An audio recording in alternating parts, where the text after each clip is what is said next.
I'm very honored to welcome our CEO and co-founder, Brian Chesky. Thank you.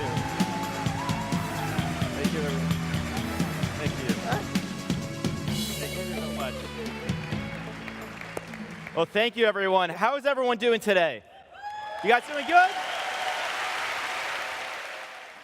It's pretty crazy to be here in front of so many hosts. I actually remember the first time Joe and I had a meetup here in Paris. We had about 30 hosts here, and it was almost all of our hosts. We could fit in a small back room of a bar. So it's pretty amazing to be here today, and I wanted to thank everyone for coming. Thank you so much.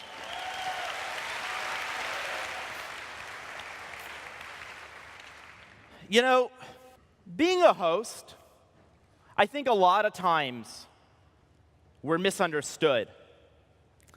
Not only are we sometimes misunderstood, I think sometimes, beyond misunderstood, sometimes we are even attacked. A lot of people say, I don't want to have strangers in my building. I don't want to have Airbnb in my neighborhood. And when people say that, I think what they're saying is that they don't understand what we do as a host. One of our core values at Airbnb, it may very well be the most important core value at Airbnb, is to be a host. And what I want to talk about today is what it means to be a host at Airbnb. You know, when people see host on Airbnb and they don't understand us, I think a lot of times the reason why is they're looking at us and they see spaces and they see houses. I don't blame them. I mean, you come to Airbnb.com, you come to the app, and when you see our homes, you see spaces, and what they miss is it's not about our spaces. It's actually about you. It's about me. It's about the host themselves. What Airbnb is about, it's not just about a house. It's about a home. And there's a difference between a house and a home.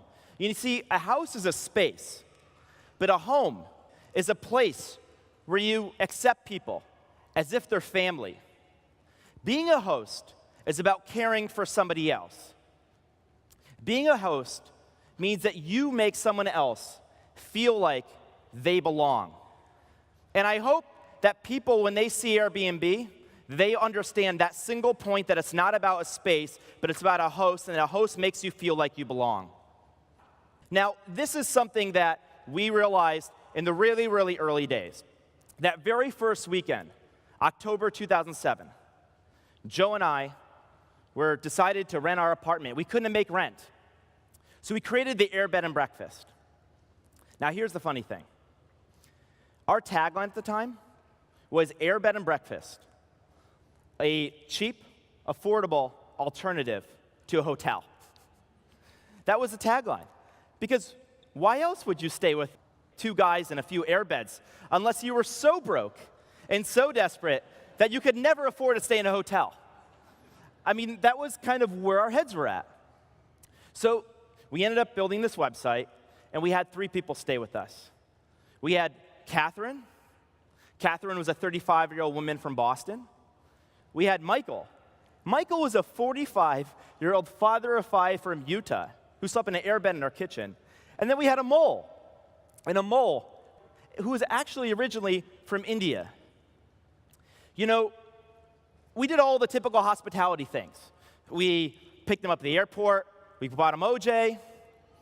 I got Pop-Tarts. And we gave them a map to the city. But something much deeper happened than that. You see, we spent a week with them. And when you spend a week with somebody, well, let me put it to you this way. Imagine you were to meet somebody out on the street, and then you get to know them. How long will it take before you get to know them well enough that you're friends, and then you invite them over to your house for dinner? It might take like a year. It could take longer. And what hosting does is it takes that year-long friendship, and it compresses it into a matter of just a few days. And so what ended up happening for us was that Michael, Catherine, and Mole, they actually came to our house as strangers. but they left as friends. And I think that we've all had this moment switch on in our heads, in our hearts. And this is the kind of interesting thing that happened. So a couple weeks after Catherine, Michael, and the mole left, Joe and I get an email. It's from Catherine. Now, Catherine's originally from Boston. And Catherine emails us and says, guess what, guys? I had such a good time visiting San Francisco, I'm moving there. Well, it gets better. Because not long after that, we got an actual letter in the mail. And this wasn't a little letter. This was a big envelope. And we opened this large envelope, and it was a wedding invitation to a mole's wedding. And I wondered how many hotels would have gotten that wedding invitation.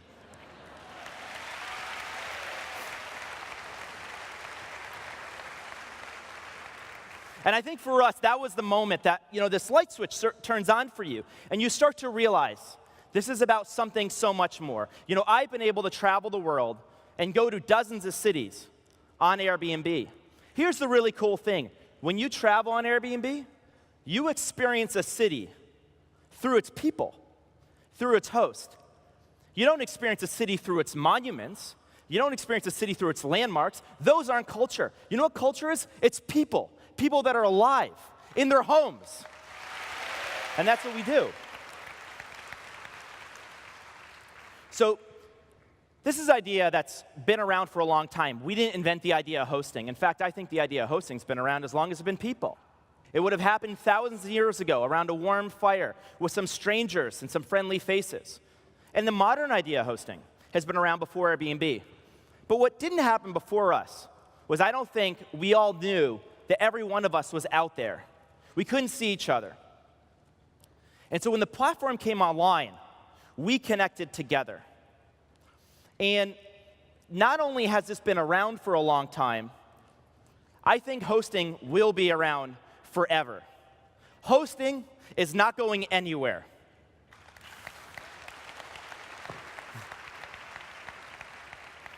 In Silicon Valley, like where we come from in San Francisco, there's a lot of talk about technology companies disrupting the way people work and the way people live. But I'm going to tell you one thing right now. Technology is never going to disrupt hosting. Tom Friedman is an author, and he says there's 3 types of jobs. Jobs with a hand, jobs with a head, and jobs with a heart. Now, technology first typically disrupts jobs with a hand. For example, 100 years ago, almost everyone was a farmer. Today, there's not a lot of farmers. Machines have automated a lot of farming. Technology then eventually disrupts jobs with a head. But what technology can never do, technology can never disrupt jobs with a heart. And hospitality is service with heart. You see, machines cannot create belonging. Only people can do that. Only a host can do that. So while robots are disrupting people all over the world, actually it turns out that you are disrupting robots in all of the mass-produced hospitality around the world that would otherwise permeate.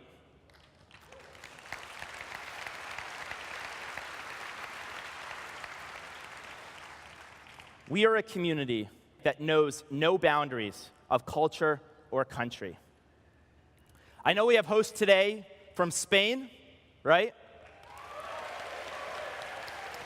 We have hosts today from Brazil. We have hosts today from Japan.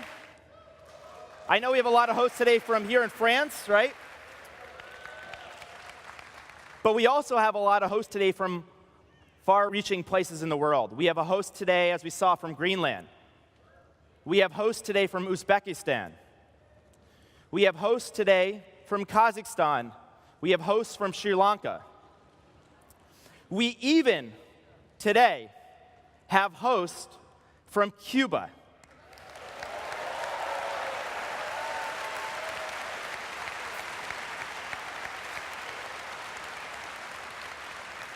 This past January, President Barack Obama lifted the travel restrictions for the United States travelers to be able to go to Cuba. And that really enabled us to be able to allow Cuban hosts in Airbnb. Now, Cubans have been hosting a lot longer than Airbnb's been around. This has been going on for a generation. And today, we have 2,500 homes in Cuba on Airbnb. Thank you guys so much. We're a community that knows no boundaries of culture or country. But not only that, I think we're also a community that knows no boundaries of generation. You know, in a lot of technology platforms, kids and young people are the first people to adopt a technology, and they start using it, and it gets really, really popular. And then eventually their parents start using it. And then the moment their parents start using it, the kids run away. They go somewhere else. It's no longer cool. Our community is different. On our community, the kids, the parents, and even the grandparents all use it and all live together. And it's cool to do that.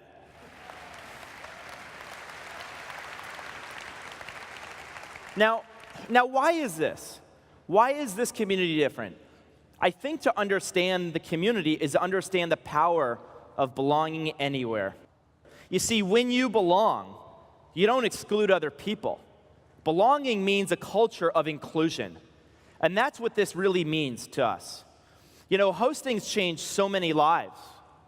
And it's even had an impact on my life. It really taught me for the first time how to care for a stranger. And I think when you learn to care for a stranger, you become a kinder and more generous person.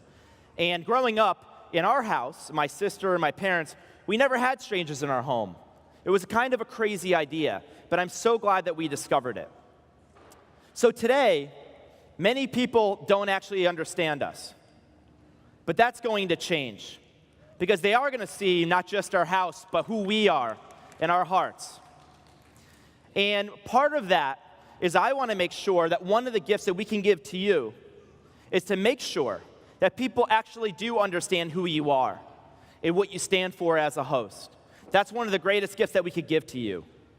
And to be able to do that, one of the most important groups that should understand you are the cities that you live in. How can you succeed as a host if you don't even feel like you belong in your own city? And so it's very important for us that we communicate to cities who we are and what we stand for. And what we stand for in cities is just a very, very basic idea. And that is that we exist to enrich and strengthen the cities and the neighborhoods that we serve. As part of this, there's really 3 commitments that we are making to the cities that we are in and that we serve. The first commitment is something we've been doing for a while, but we want to make it clear to cities that we will always collect or remit hotel tax, and we're going to continue to doing that going forward. And we want cities to know that is an ongoing commitment at Airbnb. The second commitment is about sharing our information. You know, the less cities know about us, well, there's a saying, the absence of information is sometimes filled with the worst of assumptions. And so we want to make sure, not that cities get the private information of hosts, but they understand the type of hosting activity that happens in their city. And I really think that when cities actually see the kind of hosting that's happening in their city, they're going to learn a couple things. They're going to learn that there's people that would not have been able to afford to go to their city that are now going to their city. They're staying longer. They're staying in the local neighborhoods, and they're spending their money on the local businesses. And this is great for cities, and it's great for neighborhoods, and we just need to make sure that we get out the word about what we're actually doing in cities.